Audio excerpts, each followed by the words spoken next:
آئندہ حصے کے بارے میں بات کرنے سے پہلے 100 بار سوچو گے، بلکہ اب تو تم جائیداد میں حصے کے بارے میں سوچتے ہوئے بھی ڈرو گے۔ تم سیدہ امتیاز کے ہاں ایک ملازم ہو اور میرا احسان مانو تمہیں رہنے کو چھت دی ہوئی ہے۔ آئندہ اوقات میں رہنا، ورنہ سر سے چھت اور جسم سے روح دونوں چھیننے میں مجھے 2 سیکنڈ بھی نہیں لگیں گے۔ وہ جیسے مغرور چال چلتے آئی تھی ویسے ہی واپس چلی گئی تھی، لیکن اس دن کے بعد میں واقعی بہت ڈر گیا تھا۔ مجھے موت سے خوف آنے لگا اور میں جان گیا تھا کہ سیدہ آنٹی سے پنگا لے کر مجھے کوئی فائدہ نہیں ہوگا، بلکہ اس کے نقصان ہی نقصان ہے۔ اور اس دن میں 18 سالہ خوف زدہ لڑکا اپنی قانونی اور اسلام کی روح سے جائز جائیداد سے دستبردار ہو گیا، کیونکہ مجھے اپنی جان سے قیمتی کچھ نہیں تھا اور سیدہ آنٹی کا کوئی بھروسہ بھی نہیں تھا کہ مجھے کب مار ڈالتی۔ پولیس والوں نے میری ٹانگوں پر ڈنڈے مارے، اتنے مارے کہ کئی دن تک میں صحیح سے چل بھی نہ صحیح پایا۔ کریم لالا مجھے سہارا دے کر چلنے میں میری مدد کرتے اور شام کو لان میں مجھے واک کرواتے تاکہ میں جلد ٹھیک ہو جاؤں۔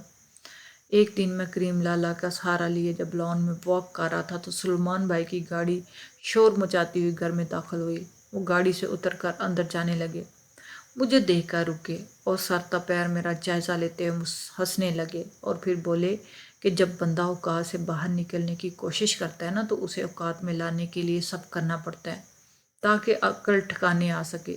کہو اب تمہاری عقل ٹھکانے آئی؟ اگر نہیں آئی تو میں لے آؤں گا۔ میری یہ بے عزتی ہر روز اس گھر میں ہوا کرتی تھی، کیونکہ میں یتیم تھا، میرا باپ تھا نہ میری ماں، اور یتیمی کی زندگی ایسی ہی ہوتی ہے۔ سعیدہ آنٹی میرے ابو کی سیکرٹری ہوا کرتی تھی اور پھر ابو کی بیوی بن گئی۔ میری امی اور ابو نے لو میرج کی تھی اور پھر میرا جنم ہوا۔ میرے ماں باپ مجھ سے بہت پیار کرتے تھے اور ہماری زندگی بالکل کسی خواب جیسی تھی۔ ہمارا بڑا سا گھر، لاڈ اٹھانے والے ابو اور پیار کرنے والی ماں۔ میری کوئی ایسی خواہش بھی نہ تھی جو پوری نہ ہوتی۔ میری ہر خواہش ابو میرے منہ سے نکلنے سے پہلے ہی پوری کیا کرتے۔ ہم بہت اچھی زندگی گزار رہے تھے، لیکن پھر اچانک سے ہماری زندگیوں میں بہت بڑا طوفان آ گیا، بلکہ طوفانی قیامت ٹوٹ گئی تھی ہم پر اور ہمیں تباہ و برباد کر گئی۔ کچھ ایسا ہوا کہ ہماری زندگیاں اچانک ہی بدل گئی تھیں۔ میں نے سوچا بھی نہیں تھا کبھی ایسا ہوگا۔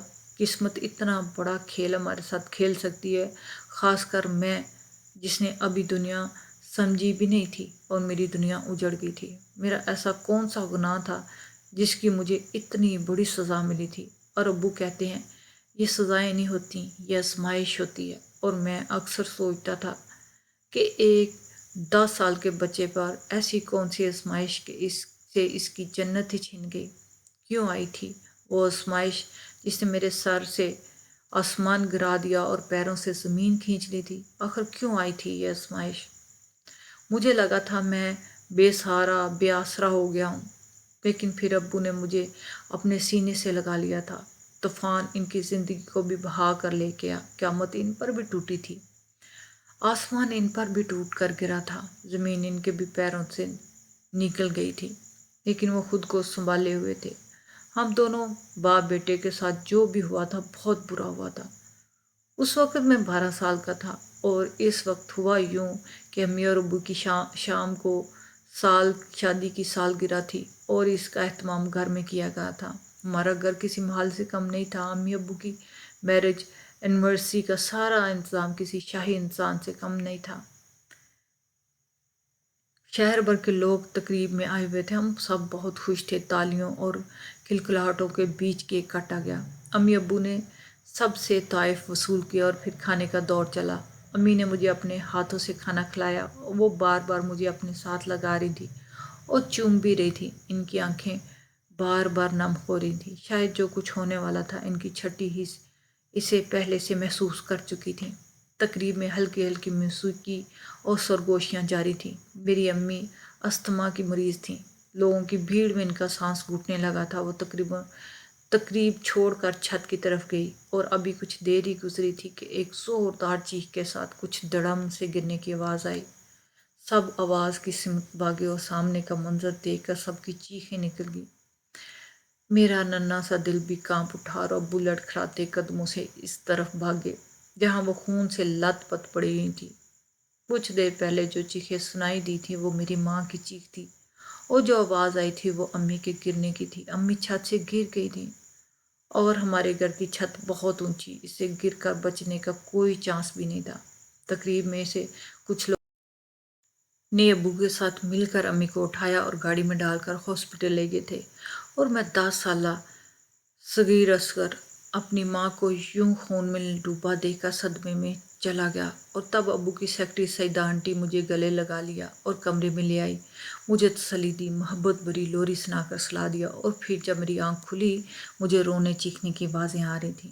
میں کمرے سے باہر نکلا اور نیچے آیا تو وہاں میری امی سفید کپڑوں میں سوئی ہوئی تھیں، اور میرے ابو ان کے سرہانے بیٹھے روئے جا رہے تھے۔ اس وقت ابو کی حالت رو رو کر خراب ہو چکی تھی، اور اپنی ماں کو یوں دیکھ کر میں جان چکا تھا کہ اماں ہمیشہ کے لیے چلی گئی ہیں، اور آج کے بعد میں ماں کو کبھی نہیں دیکھ پاؤں گا۔ میری ماں کو دفنا دیا گیا۔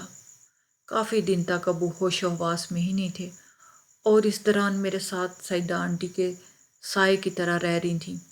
اس وقت میں گہرے ٹراما میں چلا گیا تھا۔ اگر وہ میرا خیال نہ رکھتی تو وہ سب کچھ بھول بھال کر بس میرے لیے اپنے گھر میں رکی ہوئی تھی۔ میرے کھانے پینے سونے سب کی فکر انہیں تھی، اور ساتھ وہ کاروبار کے معاملات بھی دیکھ رہی تھی، کیونکہ ابو اس پوزیشن میں ہی نہیں تھے۔ سعیدہ آنٹی کا ایک پاؤں ہمارے گھر میں اور دوسرا آفس میں ہوتا۔ ان دنوں وہ سارے معاملات اکیلے سنبھال رہی تھی، اور ان کے ماتھے پہ ایک شکن نہ دکھائی دی۔ میں نے اور پھر ان کی کوشش سے ابو پھر آخر کار صدمے سے نکل آئے۔ وہ سعیدہ آنٹی کے مشکور تھے، جنہوں نے مشکل گھڑی میں ان کا اتنا ساتھ دیا تھا اور مجھے سنبھالا۔ میں بھی ابو سے کہہ دیا کہ اگر امی کے بعد سعیدہ آنٹی نہ ہوتی تو میں بھی امی کے پاس اب تک جا چکا ہوتا۔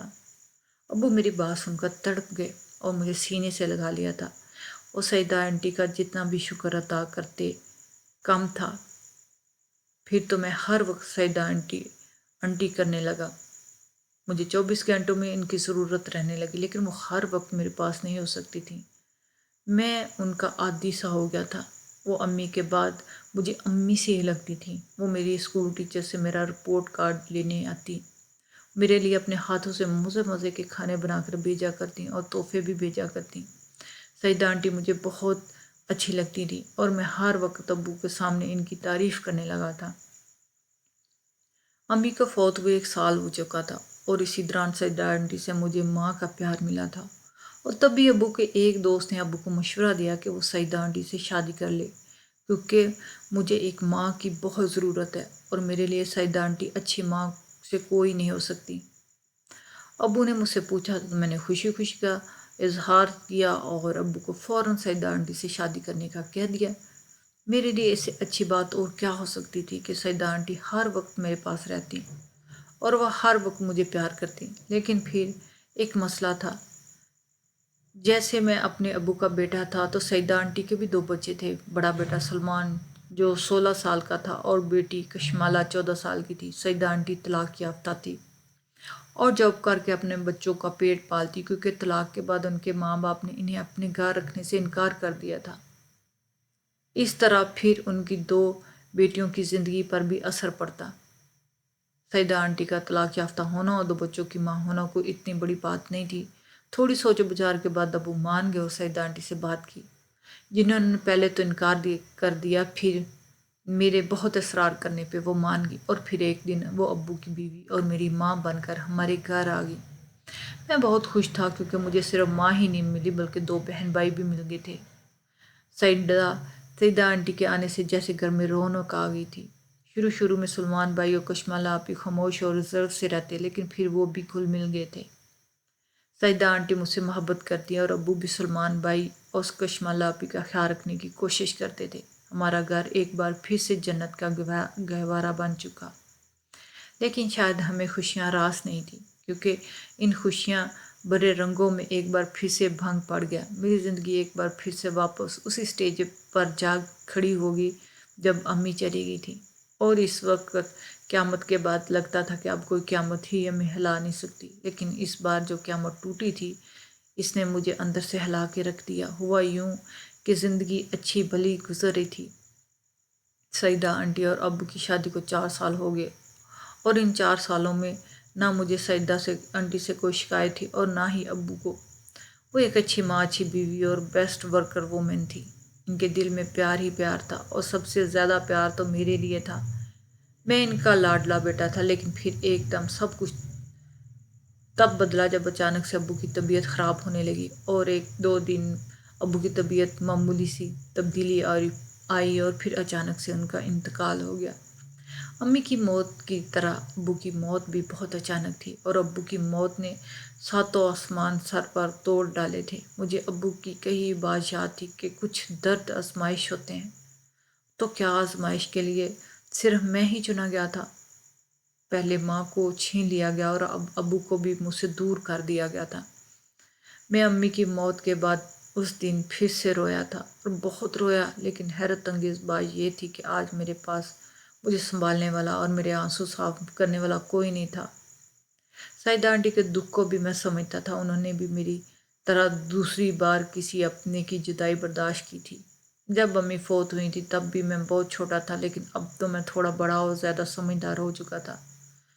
کچھ دن بعد میں خود کو سنبھال لیا تھا اور اپنے کمرے سے باہر نکل کر سائدہ آنٹی کے کمرے کی طرف گیا۔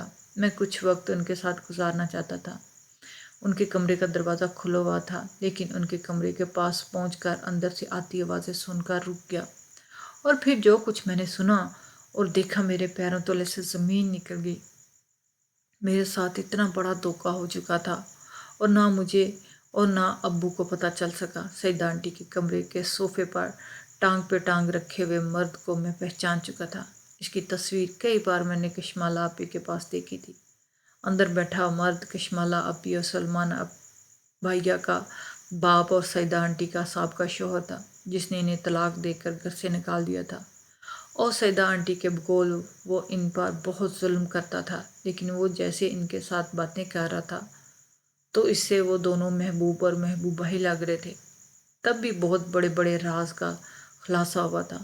پہلا بڑا اور نہایت ہی بھیانک راز میری ماں کی موت تھی۔ میری ماں حادثاتی طور پر نہیں مری تھی، بلکہ یہ سب کچھ پری پلان تھا سیدہ آنٹی کا۔ انہوں نے میری ماں کو چھت سے دھکا دے کر پھینکا تھا اور پھر اپنی زبان میں چاشنی گھول کر ان کی جگہ لے لی۔ اور دوسرا بھیانک راز میرے ابو کی موت کا تھا، جو وہ موت طبی نہیں تھی بلکہ قتل تھا۔ سیدہ آنٹی میرے ابو کو سلو پوائزننگ دے رہی تھی تاکہ سانپ بھی مر جائے اور لاٹھی بھی نہ ٹوٹے۔ پھر ابو مر گئے اور سیدہ آنٹی نے ساری دولت ہتھیا لی جس کے لیے وہ آئی تھی۔ وہ پھر عدت ختم ہوتے ہی انہوں نے اپنے بچوں کے باپ اور سابقہ شوہر سے دوسری شادی کر لی اور مجھے میرے اعلیٰ شان محل جیسے گھر سے نکال کر سرور کوارٹر میں پٹخ دیا گیا، کیونکہ اس سے زیادہ اب وہ میرے لاڈ نہیں اٹھا سکتی تھی۔ جس مقصد کے لیے وہ مجھ سے پیار کا ڈھونگ رچا رہی تھی وہ پورا ہو چکا تھا، اور اب وہ میرے باپ کی محنت سے بنائی گئی جائیداد کی وارث بن چکی تھی، جس پر وہ اپنے بچوں اور شوہر کے ساتھ راج کر رہی تھی، اور ایک میں جس کا وہ سب کچھ تھا نوکروں سے بدتر زندگی گزارنے پہ مجبور تھا۔ اور لاڈوں میں پلا صغیر اصغر ایک گھاٹ کی نوکری کر رہا تھا۔ جو نوکر تھے وہ عیاشی کی زندگی جی رہے تھے۔ انہی دنوں کریم لالا اور کریمن بھوا بہت پریشان رہنے لگے۔ پوچھنے پہ پتہ چلا کہ انہیں کام کی وجہ سے یہاں رہنا پڑتا ہے، اور پیچھے ان کی بیٹی کو محلے کے لفنگے تنگ کرتے ہیں۔ میں نے کریمن لالا سے کہا کہ وہ اپنی بیٹی کو یہاں لے آئے، لیکن وہ سیدہ آنٹی کے ڈر سے انہیں نہیں لا سکتے تھے، اور پھر کریم لالا نے انہونی سی بات کی۔ انہوں نے کہا کہ میں ان کی بیٹی سے شادی کر لوں، وہ میرے ساتھ اس سرور کوارٹر میں بھی خوش رہ لے گی اور ان کی نظروں کے سامنے بھی رہے گی۔ میں اپنا گھر بنا کر ہی شادی کرنا چاہتا تھا، لیکن پھر میں مان گیا اور سیدہ آنٹی سے بات کی تو انہوں نے بے پرواہی ظاہر کی۔ انہوں نے مجھ سے ویسے بھی کوئی دلچسپی نہیں تھی، چاہے میں جو بھی کرتا پھروں۔ ایک دن سادگی سے میرا اور کریم لالا کی بیٹی دلکش کا نکاح ہو گیا۔ دلکش اپنے نام کی طرح بے حد دلکش اور خوبصورت تھی۔ میں تو اسے دیکھتے ہی دل ہار چکا تھا، اور پھر وہ میری بیوی بن گئی تھی تو مجھے اپنی قسمت پہ رکش آ رہا تھا۔ وہ بے حد معصوم اور بھولی بھالی سی تھی۔ وہ میری 10,000 تنخواہ میں بھی خوش تھی، اور اب گھر میں میرے حصے کے کام وہ کر دیا کرتی۔ میں تھکا ہارا آتا تو آرام کرتا۔ دلکش کے میری زندگی میں آنے سے میری زندگی ایک دم پرسکون اور خوشگوار ہو گئی تھی۔ مجھے دلکش سے محبت کیا ہوئی تھی، کہ ہر شخص کے لیے میرے دل میں موجود نفرت ختم ہو چکی تھی۔ اب میری کوشش تھی کہ میں جلدی سے جلد اپنا گھر لے لوں، دلکش کو لے کر یہاں سے چلا جاؤں اور اپنی خوشیاں برا آشیانہ بساؤں، لیکن مجھے سچ میں ہی خوشیاں راس نہیں تھیں۔ میری زندگی میں خوشیوں کی مدت بہت کم اور قیامتیں بے شمار تھیں جو تھوڑا وقفہ لے کر میری زندگی پر ٹوٹ پڑتیں، اور اس بار تو میری عزت نفس اور میری مردانگی بری طرح کچلی گئی تھی۔ ہوا یوں کہ میری اور دلکش کی شادی کو 7 ماہ ہی ہوئے تھے کہ دلکش امید سے ہو گئی، اور میری زندگی میں تو جیسے خوشیاں دوڑ گئیں۔ میں نے بچوں میں مٹھائی تقسیم کی اور دلکش کا تو پہلے خیال رکھنے لگا، بلکہ ہاتھ کا چھالا بنا کے رکھ دیا۔ اسے اور منتظر تھا کہ کب 9 ماہ کا کٹھن مرحلہ کٹ جائے اور میری باہوں میں میری اولاد ہو، لیکن پھر سب کچھ بدل گیا۔ میرے اندر سے ساری خوشیاں تب ختم ہوئی جب ایک دن اٹیچی میں سے کچھ نکلے ہوئے میرے ہاتھ میں برسوں پرانی وہ میڈیکل رپورٹ اور دوائیوں کے خالی پیکٹ آ گئے۔ جب پولیس والوں نے مجھے مارا اور جب میں نے رپورٹ پڑھی اور سرستی سی نظر ڈالی تو ان میں سے ایک رپورٹ دیکھ کر میرے پیروں تلے زمین نکل گئی۔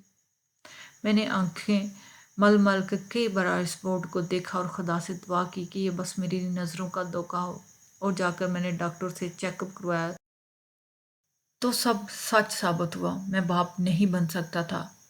اور یہ نقصان پولیس والوں کے بے انتہا تشدد کے وقت ہوا جس سے میں انجان تھا، اور کاش انجان ہی رہتا۔ آگے عذاب بہت تھا کہ اگر میں باپ بننے کی صلاحیت ہی نہیں رکھتا تو کیسے میری بیوی دلکش حاملہ تھی۔ مجھے کچھ سمجھ نہیں آ رہا تھا کہ میں کروں تو کروں کیا۔ آخر میں دلکش سے بات کرتا تو سب کو میری خامی پتہ چل جاتی، اور مرد کے لیے یہ سب سے بڑی شرمندگی کی بات ہوتی ہے۔ میں دل پر پتھر رکھے خاموش رہا۔ آخر میں بانجھ تھا تو وہ بچہ کس کا تھا؟ اور دلکش جو اتنی معصوم اور بھولی بالی لگتی ہے، اس نے کہا کہ میرے ساتھ اور ہمارے رشتے کے ساتھ بے ایمانی کی تھی، جس کا نتیجہ اس کی گود میں پل رہا تھا۔ میرے اندر طوفان اٹھا ہوا تھا اور میں خود کو شانت رکھے ہوا تھا۔ کچھ ماہ یوں ہی گزرے اور پھر بچہ پیدا ہوا۔ وہ بیٹی تھی جسے دیکھ کر دلکش بہت خوش ہوئی اور میری طرف بڑھایا اسے، لیکن میں وہاں سے غصے سے نکل آیا۔ اور پھر میں نے بچی کا DNA کروانے کا سوچا تھا اور پھر کروایا بھی، لیکن DNA کی رپورٹ دیکھ کر مجھے دلکش چہرے سے بھی انتہائی نفرت ہوگی، کیونکہ وہ بچہ اس شخص کا تھا جس کو لے کر پچھلے کچھ دن سے مجھے شک گزر رہا تھا۔ میں نے دماغ کو ٹھنڈا رکھا، پچھلے کچھ دنوں سے معاملے کی تحقیق شروع کر دی، اور تب مجھے پتہ چلا کہ دلکش تو کبھی بھی گھر سے باہر نہیں نکلتی، اور تب میرا پہلا شک گھر کے بیٹی کی طرف گیا، اور میرا شک ٹھیک نکلا۔ وہ بچہ سلمان بھائی کا تھا۔ دلکش نے سلمان بھائی کے ساتھ مل کر میری پیٹھ میں چھرا گھونپا۔